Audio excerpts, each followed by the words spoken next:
welcome, and welcome to all who are joining us online as well. Today the theme was around the theme of the Good Shepherd, experiencing being cared for and caring. I suppose that would sum it up. So, as has become my little practice, I will do a little what I call compassionate living practice at the beginning. And this one has just 3 simple steps so that you may be able to use it yourself. The theme of it is, somehow relates to the Good Shepherd, is self-criticism and safety. Self-criticism and emotional safety. We all have an inner critic. It's part of being human being. For some, it's more active than others. And maybe as children, it helped us to feel safe and survive. Maybe if we didn't have the most caring caregivers. But as adults, it no longer serves us well. It actually creates a lot of tension. It can create anxiety, maybe even depression. So we are encouraged to first to identify when this critic is active in our lives, what might be the triggers. Sometimes it can be if we make a mistake, or a bit like myself at the moment, stepping out of my comfort zone. It starts telling me, you'll get it wrong, or you won't be able to do it, or whatever it tells me. So there's, creating some anxiety. So our first step is always to identify it. And when there are nice phrases, the nice descriptions I found was, the true self resides in our hearts. The critic resides in our heads, or sits on our shoulder. And it has a harshness in its voice. Now, sometimes it's not even a voice. It might be just a feeling, a gut feeling. So it takes time to recognize it. So in this exercise, I've just designed it in 3 steps so that you might be able to use it. First, we have to meet the critic, if you like, and then we make room for a new compassionate voice to come in. And in the practice, you don't have to close your eyes, because if you want to, you can just self-focus, because usually we are meeting the inner critic in our everyday activities, not when we're sitting doing, maybe sometimes when we're doing our meditation and we're criticizing ourselves for not getting it right, whatever. So the important thing is just to relax for a few moments, be at ease, and just to ground yourself, to sit up comfortably, and get a sense of being in this room with others, sensing of your own birthright to take your space here among others,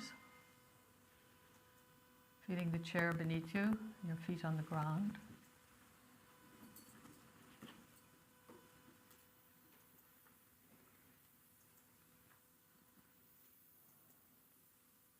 Sensing the breath in the body, breathing in and out. Don't have to do anything, it happens. So relax and just simply bring warm attending to it.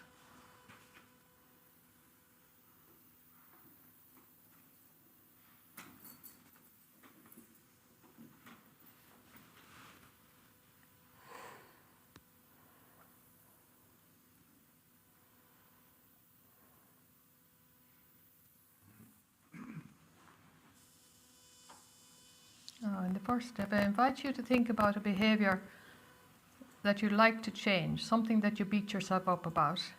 And it can be just something very mild or moderate. You don't take anything extreme. It might be that you tend to be impatient or with yourself or others, or you're not assertive enough, or you tend to procrastinate, whatever. Something that you'd like to change, and when you see yourself doing it, you tend to beat yourself up about it again.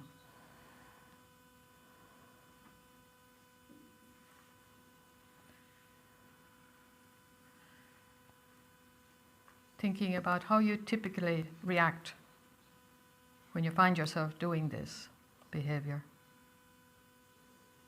How does your inner critic express itself?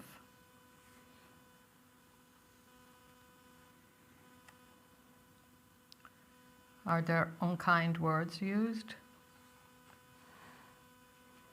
Or is the tone of the voice harsh?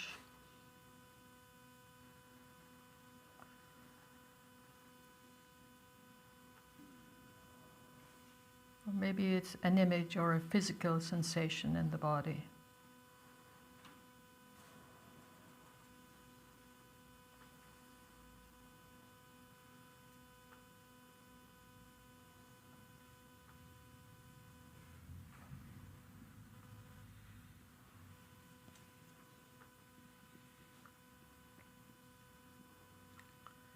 And the third step then is, now that you've found the critical voice and given it a bit of space, see if you can find and invite in another voice, your inner compassionate voice.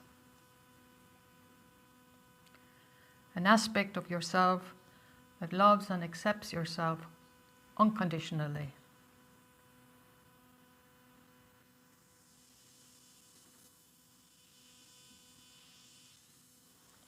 And maybe you don't want to do this piece as in, using a soothing touch, but touch is very comforting. And so you can imagine yourself, what would be a comforting touch for you to feel safe and comforted.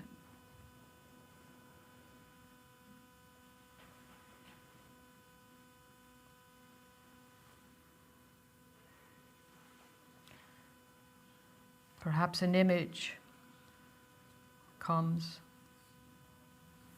of this compassionate self.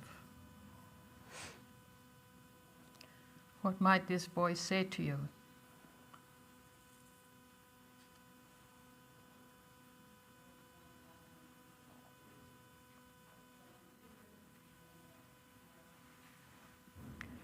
Or perhaps you can use compassionate thinking to take a stance against this thought so that the critical voice doesn't have the last say.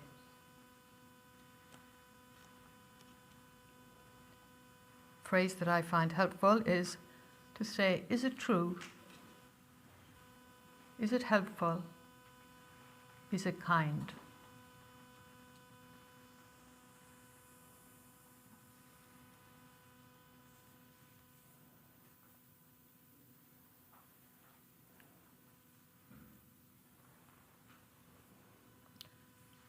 And then lastly, just simply notice the effect of this caring voice has on your body, allowing yourself to experience an embodied experience of your compassionate self.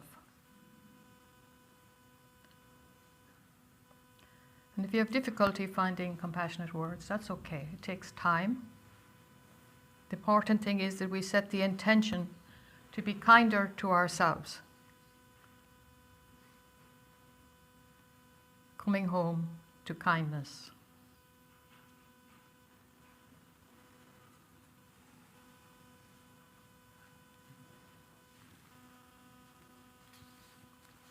Now I invite you to bring your attention back into the room whenever that feels right for yourself.